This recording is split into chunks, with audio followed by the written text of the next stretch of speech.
दोस्तों आप सभी का स्वागत है इस नए क्लास में केमिस्ट्री का। ये पहला क्लास है केमिस्ट्री का। हम लोग इसमें सीबीएसई में मौजूद 10th क्लास में मौजूद जो पहला केमिस्ट्री का चैप्टर है केमिकल रिएक्शन एंड इक्वेशन, इसके ऊपर बात करेंगे, है ना। चैप्टर का नाम आप लोग जानते हैं केमिकल इक्वेशन एंड रिएक्शन है। ये समझा जाए तो केमिस्ट्री का कुछ बेसिक चैप्टर्स में से, लेसन्स में से एक लेसन से। इसमें सबसे पहले हम लोग जो बात करेंगे ऑफ कोर्स केमिकल रिएक्शन के बारे में बात करेंगे और ये क्या होता है क्या नहीं होता है इसके बारे में हम लोग बात करेंगे, ठीक है। इस चीज को समझने के लिए, इसको हिंदी में रासायनिक अभिक्रिया कहते हैं, इस चीज को समझने के लिए सबसे पहले हम लोगों को पिछले क्लासेस में पढ़ाया गया एक शब्द था चेंज। चेंज क्या होता है, तो चेंज को समझना होगा। तो हम लोग पढ़ते हैं चेंज क्या होता है। कोई भी चीज में किसी भी तरह के बदलाव को चेंज कहा जाता है ना। जैसे कि अगर ये आप एक कलम है, इसको अगर तोड़ दिया जाए तो ये बदल जाएगा, इसका जो शेप है वो बदल जाएगा, इसका साइज है वो बदल जाएगा। तो दुनिया में बहुत सारा ऐसा चीज है, ऐसे फिनोमेना है जहाँ पे चेंजेस हो रहे हैं। हम लोग के आसपास में बहुत सारा चेंज हो रहा है, बहुत सारा चेंज हो रहा है। तो वैसा अब चेंज के बारे में अगर आप पढ़ना चाहते हैं तो चेंज दो तरह का हुआ करता है। एक होता है फिजिकल चेंज और एक होता है केमिकल चेंज। वैसा कोई चेंज जिसमें फिजिकली चेंज हुआ, शेप चेंज हुआ हो, साइज चेंज हुआ हो, उसको हम लोग कहते हैं फिजिकल चेंज। मतलब मान लीजिए कि कोई पेड़ है, लकड़ी का पेड़ है, उसको काटा गया, लकड़ी का पेड़ था एक, अब उसको चेंज करके लकड़ी का बैट बनाया गया। सो ये भी एक चेंज है, change from the tree to bat, but the quality of both the object, both the substance is same. वो भी लकड़ी है और ये भी लकड़ी है, इसके क्वालिटी में कोई चेंज नहीं हुआ। जैसे मान लीजिए लोहा, एक रॉड है, इतना बड़ा सा रॉड है, अब इस रॉड को, लंबा सा रॉड है, उसको सर्कल बना दिया गया उसी रॉड को मोड़ करके। तो यहाँ पर चेंज हुआ जरूर है, शेप में चेंज हुआ है, but the quality of iron does not change. शुरू में भी आयरन का जो प्रॉपर्टी था वो शेप अलग वही था जो अभी सर्कल बनने के बाद है, लेकिन हाँ ये शेप चेंज हो गया है। तो कुछ चेंज जो हम लोगों के आसपास हो रहा है वो ऐसा चेंज है जो जिसमें प्रॉपर्टी चेंज नहीं होता है, उसको हम लोग कहते हैं फिजिकल चेंज, ठीक। उसको क्या कहते हैं हम लोग, फिजिकल चेंज। वैसा कोई चेंज जिसमें पहले का जो चीज है वो, और जो चेंज होने के बाद जो चीज बना है वो, उसकी प्रॉपर्टी में, उसके अंदरूनी प्रॉपर्टी में कोई तरह का कोई चेंज ना आया हो, उसके बस ऊपरी प्रॉपर्टी में, उसका फिजिकल अपीयरेंस में चेंज आया हो, उसको हम लोग कहते हैं फिजिकल चेंज। तो इसका दूसरा टाइप क्या होता है, चेंज का दूसरा टाइप क्या होता है, तो चेंज का दूसरा टाइप होता है केमिकल चेंज। अब ये क्या होता है केमिकल चेंज, तो केमिकल चेंज उस चेंज को कहते हैं जिस चेंज में चेंज होने के बाद का जो प्रॉपर्टी होता है वो पहले वाले की प्रॉपर्टी से बिल्कुल अलग हो जाए। अब ये क्या बात हुआ, जैसे दूध से दही बनता है, तो दूध की प्रॉपर्टी और दही की प्रॉपर्टी में फर्क है, ये एक ऐसा चीज जो केमिकल चेंज है। जैसे मान लीजिए कि एक लोहा आप रख दिया बरसात के मौसम में, हवा में छोड़ दिया उसको, वो जंग लग गया, तो क्या लगता है कि जंग लगा हुआ लोहा और जो मेन जो लोहा था उसका प्रॉपर्टी सेम नहीं, बिल्कुल नहीं।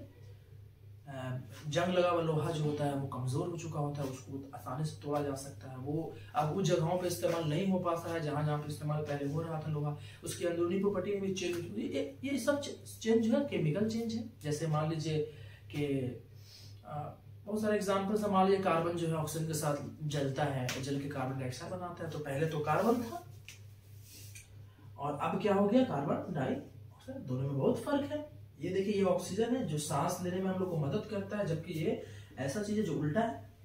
तो यहाँ पे जो चेंज हो रहा है उस चेंज को हम लोग क्या कहते हैं, केमिकल चेंज, ठीक है। तो there are two types of changes, the first one will be physical change and the second one will be chemical change.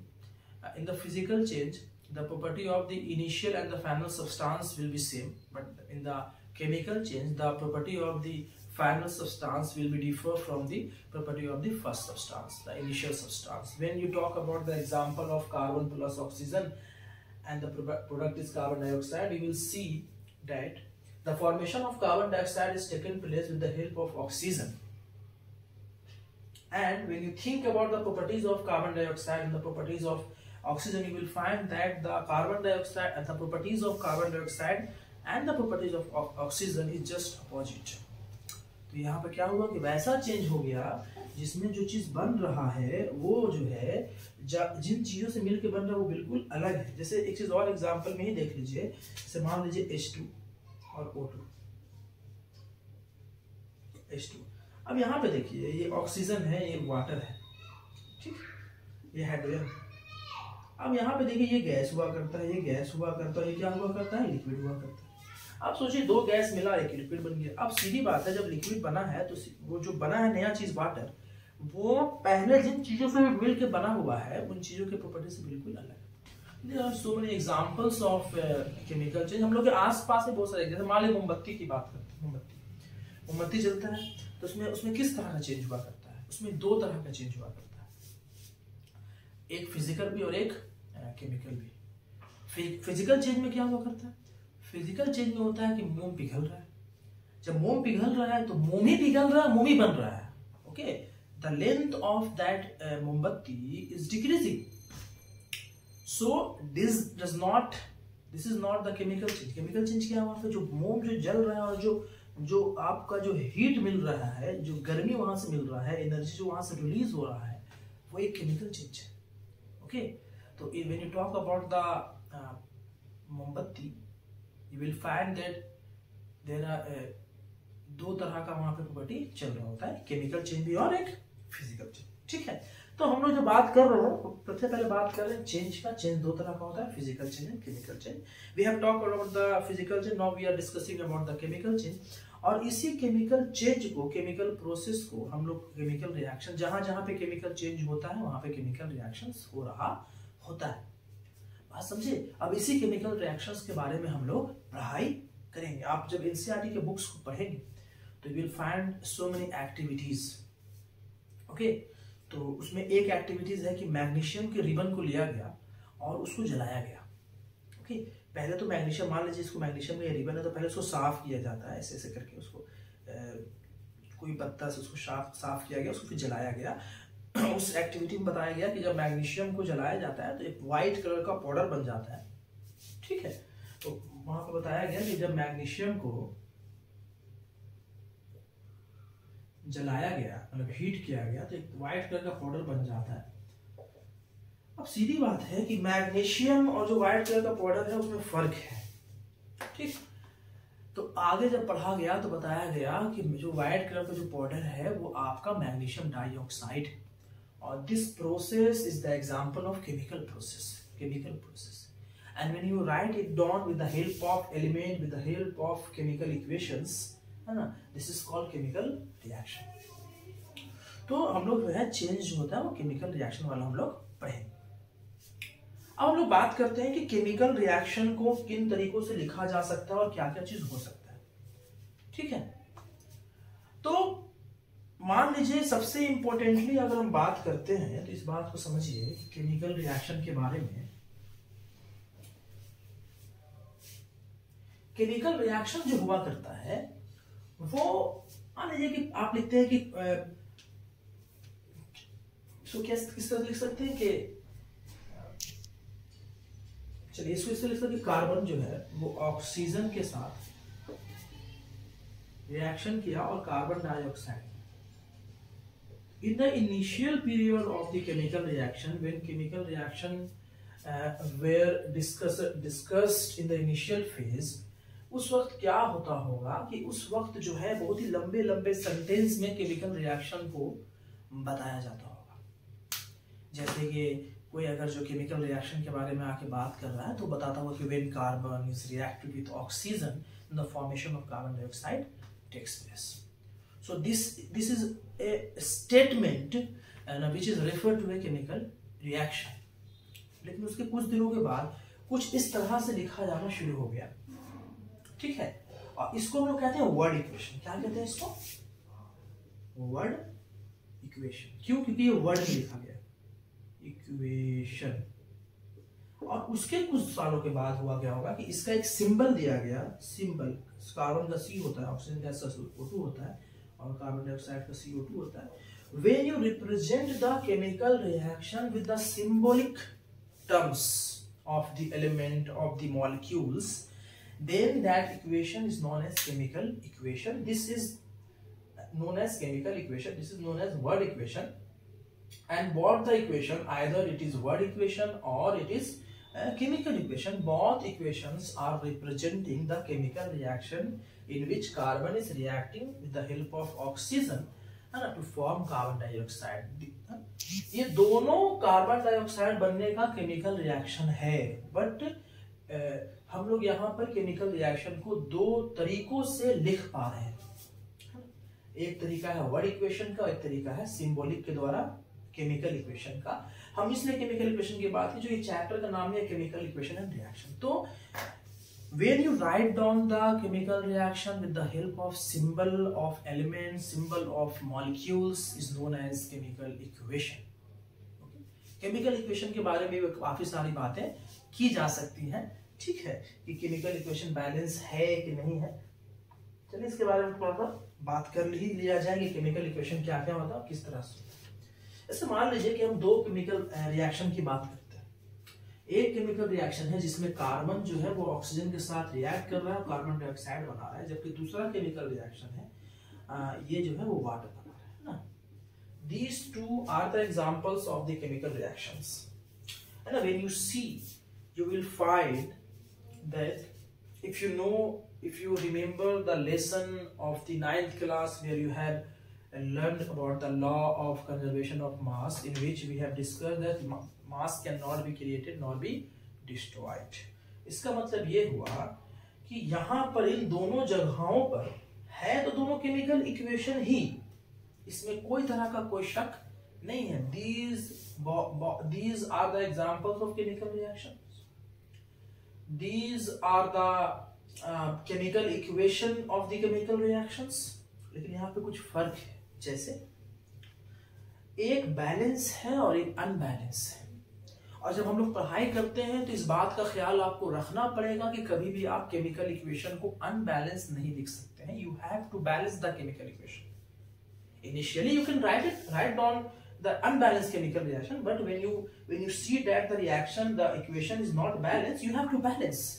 You have to balance because दोनों तरफ का मास जो है वो सेम होना चाहिए। अच्छा अब ये बात बताइए कि अब हम लोग इक्वेशन लिख दिए और बहुत सारा केमिकल रिएक्शन आएगा, उसमें हम लोग इक्वेशन लिख देंगे, इक्वेशन लिखा जाएगा। और जब इक्वेशन लिखा जाएगा तो हम लोग कैसे पता करेंगे कि कोई केमिकल रिएक्शन बैलेंस है, कोई केमिकल इक्वेशन बैलेंस है या नहीं?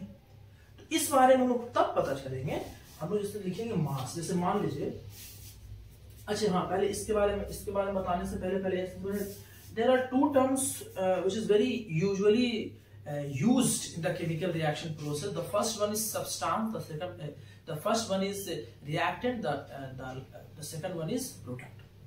Reactant and product, तीर के इस तरफ जो भी चीजें हैं जिनसे मिलकर के केमिकल रिएक्शंस हो रही हैं, जिसकी वजह से केमिकल रिएक्शंस हो रही है, उसको हम लोग कहते हैं reactant. The substance which react to give the chemical equation, to give the chemical reaction, to give the product of the chemical reaction. किसी भी केमिकल रिएक्शन का प्रोडक्ट देने के लिए जो चीज मिलता है, दूसरे से रिएक्ट करता है, उसको हम लोग कहते हैं केमिकल, इसको हम लोग कहते हैं रिएक्टेंट। और जो बनता है उसको हम लोग कहते हैं प्रोडक्ट। तो आमतौर पे याद रखना है, from left side will be so left side will be reactant and the right side will be product. There are mainly two terms which is usually used in the chemical reaction. So these two, carbon and oxygen, both are reactant, while this is the product. These two are the reactant and this is the product. Okay. Chemical reaction जिन चीजों से मिलकर के हुआ है, जो चीज एक दूसरे के साथ रिएक्ट करके केमिकल रिएक्शन कर रहा है, जो चीज एक दूसरे के साथ रिएक्ट करके प्रोडक्ट का फॉर्मेशन कर रहा है, उसी को रिएक्टेंट कहते हैं। जो चीज बना है लास्ट में उसको प्रोडक्ट कहते हैं। तीर के उस तरफ जो निशान है उसको हम लोग रिएक्टेंट कहते हैं, इस तरफ जो है उसको प्रोडक्ट कहते हैं। ठीक है। रिएक्टेंट गैस हो सकता है, लिक्विड हो सकता है, सॉलिड हो सकता है, प्रोडक्ट में लिक्विड हो सकता है, सॉलिड हो सकता है और गैस, कुछ भी हो सकता है ये चीज। ठीक, चलिए अब हम लोग जो बात कर रहे हैं कि how can we identify that the chemical reaction is balanced और नॉट बैलेंस्ड और अनबैलेंस्ड, है ना। Here we have two examples of the chemical reaction. The first example, the second. How can we identify that the first one is balanced or unbalanced, the second one is balanced or unbalanced? कैसे पता करेंगे? सबसे आसानी से पहले समझिए इस बात। इसके लिए आपको जो है 9th क्लास में जब आप लोग पढ़ रहे थे atoms and molecules and the structure of atom, वहां पर आपको एक एटॉमिक नंबर बताया गया था और एटॉमिक नंबर के बाद वहीं पर आपको मास नंबर, एटॉमिक मास बताया गया था। ठीक, वो आपको याद होना चाहिए। जैसे कार्बन का मास होता है 12, एक ऑक्सीजन का होता है 16, यहाँ पे 2 ऑक्सीजन 16 दूनी 32, कुल मिला के रिएक्टेंट साइड में हो गया 44। अब इधर देखिए कार्बन का हो गया 12 और 2 ऑक्सीजन का हो गया 32, कुल मिला के हो गया 44। तो जब हम पहले एग्जांपल की बात कर रहे हैं तो we are finding that the mass of the reactant and the mass of the product is same. There is no difference between the mass of the reactant and the mass of the product. So in this chemical reaction, we can say that there are the conservation of mass is taking place. Mass is neither created nor destroyed. In the initial phase, the mass was 44. The final state, the mass is 44. We can say that this chemical equation is a balanced chemical equation because on the both side the mass of the atoms, the mass of the molecules are same. तो जब कभी हम लोग atomic mass को याद करके और उसको उसके ऊपर लिख करके हम लोग चेक करते हैं कि रिएक्टेंट साइड में क्या होता है, प्रोडक्ट साइड में क्या होता है, और अगर दोनों तरफ का मास सेम है तो हम लोग उसको कहते हैं balance chemical equation. and you does not need to balance that chemical equation further because this chemical equation, this type of chemical equation where the mass of the reactant, where the mass of the product is same, there is no need of the balancing because वो उसी वक्त balance किया हुआ। लेकिन पता है कैसे चलेगा कि कोई बैलेंस है कि नहीं बैलेंस है? तो चलिए जब तक दूसरा एग्जांपल नहीं देखेंगे तब तक समझ में नहीं आना है। सर मान इसमें देखते हैं, एक हेड्रोजन का होता है एक हेड्रोजन का जो मास हुआ करता है वो होता है 1, तो 2 का बचेगा 2 और 16 दूनी 32, कुल मिला के हो गया 34। अब इसकी देखेंगे, 2 हेड्रोजन का हो गया 2 और 1 ऑक्सीजन का 16, कुल मिला के 18। Now you can see that in this chemical equation the mass of the reactant side is 34 while the mass of the product side is 18. The mass of the reactant side and the mass of the product side is not same. The conservation of mass is not taken place in this chemical reaction और ये कभी possible है नहीं, ये कभी हो नहीं सकता है कि मास इधर का कम उधर का ज्यादा उधर का ज्यादा उधर का कम, ये कभी पॉसिबल है नहीं। तो इसी केस को हम लोग कहते हैं कि this equation is a unbalanced chemical equation. अब अनबैलेंस केमिकल इक्वेशन को हम लोगों को बैलेंस करना होता है, इसका एक स्पेशल क्लास लगाया जा सकता है। बेसिक समझने के लिए इसमें ये है कि आपको यहाँ पे कुछ ऐसा कोफिशिएंट के साथ मल्टीप्लाई करना होता है जिसमें मॉलिक्यूल्स एटम वगैरह सेम हो जाए। जैसे देखिए इस तरफ 1 ऑक्सीजन है, इस तरफ कितना है 2, यहाँ 2 से मल्टीप्लाई कर दीजिए। अब यहाँ भी 2 इधर भी 2। अब आइए इसमें 2 करने की वजह से क्या होगा, हेड्रोजन यहाँ पे 4 हो गया, यहाँ पे 2 है तो यहाँ भी कर दिए 2, ये हो गया बैलेंस। अब आप चेक कीजिए मास को कि मास क्या हो गया, तो यहाँ पे देखिए 4 हाइड्रोजन हो गया, ये तो 4 हो गया और 2 ऑक्सीजन का हो गया 32, हो गया 36। अब यहाँ पे देखिए 2 दूनी 4 हाइड्रोजन 4 और 2 ऑक्सीजन 32, कुल मिला के 36। तो 9 यहाँ पर ऑटोमेटिकली जो केमिकल इक्वेशन था वो बैलेंस था पहले से, और नीचे वाले एग्जाम्पल में हम लोगों ने केमिकल इक्वेशन को क्या किया, बैलेंस किया। ठीक है,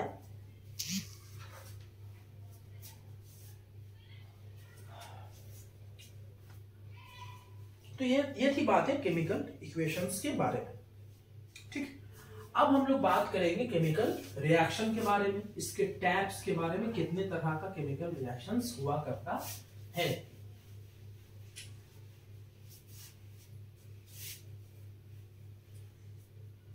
पहले तो ये है कि व्हाट इज केमिकल रिएक्शन। तो you can say that the chemical change where the property of the product is not same as the property of reaction is known as chemical reaction. There are mainly 4 or 5 or 6 types of chemical reaction when you study chemical equation. उससे पहले हम लोग कुछ और भी चीज देख सकते हैं, जैसे कि हम लोग देख सकते हैं कि केमिकल रिएक्शन का कैरेक्टरिस्टिक्स क्या है. कैरेक्टरिस्टिक्स ऑफ केमिकल रिएक्शन क्या है ये? What is the characteristics of chemical reaction? ठीक है, तो हम लोग देखेंगे क्या कैरेक्टरिस्टिक्स क्या होता है. तो कैरेक्टरिस्टिक्स जो हुआ करता है उसको हम लोग कह सकते हैं पहचान, कि किसी भी केमिकल रिएक्शन का पहचान क्या होता है. ठीक, तो ये जो कैरेक्टरिस्टिक का शुरुआत जो है हम लोग अगले क्लास में करेंगे. आप आगे के लेसन्स को देखें अगर इस चीज को समझने की कोशिश करना चाहते हैं तो ये बहुत ही अच्छे से समझाया जाएगा. ठीक, तो फिर मिलते हैं हम लोग अगले क्लास में कैरेक्टरिस्टिक्स ऑफ केमिकल रिएक्शन के साथ. जब तक के लिए आपको इस वीडियो को अगर आप लोग अच्छा लग रहा है ना, तो इस पे आप जो है लाइक करें. Thank you.